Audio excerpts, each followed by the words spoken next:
ഏറ്റവും ഇഷ്ടപ്പെടുന്ന ബൈബിളിൽ സ്നാപകയോഹന്നാനാണ്. സ്വന്തം കഴുത്തരിഞ്ഞു കഴിഞ്ഞാൽ പോലും ഞാൻ സ്നാപകയോഹന്നാനെ ആദരിക്കുന്ന ഒരുത്തളാണ്. യേശുക്രിസ്തു ഒത്തുതീർപ്പുകാരനായിരുന്നു. പത്രോസ് ഗുരുവിനെ 3 തവണ തള്ളിപ്പറഞ്ഞവനായിരുന്നു. യൂദാസ് കുറ്റബോധം കൊണ്ട് ആത്മഹത്യ ചെയ്തവനായിരുന്നു. എനിക്ക് യൂദാസിനെയാണ് ബഹുമാനം.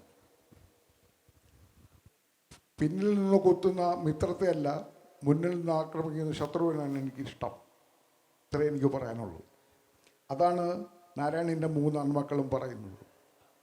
പിന്നിൽ നിന്ന് ആക്രമിക്കുന്ന ശത്രുവിനെയല്ല, പിന്നിൽ നിന്ന് ആക്രമിക്കുന്ന മിത്രത്തെയല്ല, മുന്നിൽ നിന്ന് ആക്രമിക്കുന്ന ശത്രുവിനാണ് എനിക്കിഷ്ടം. ഒരുപാടുണ്ട്, സംശയമില്ലല്ലോ. നിങ്ങളുടെ അപ്പുറം ഇപ്പുറം ഇരിക്കുന്നവർ എത്ര ശത്രുക്കളും മിത്രങ്ങളുണ്ടെന്ന് നിങ്ങൾക്കറിയാവോ?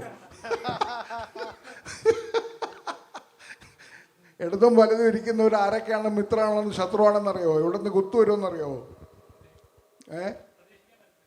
ശരണ്യൻ ഇനിയിപ്പോൾ എത്ര കുത്തു കിട്ടാൻ പോണെന്ന് ദൈവത്തിനറിയാം. ശരൺ സാർ,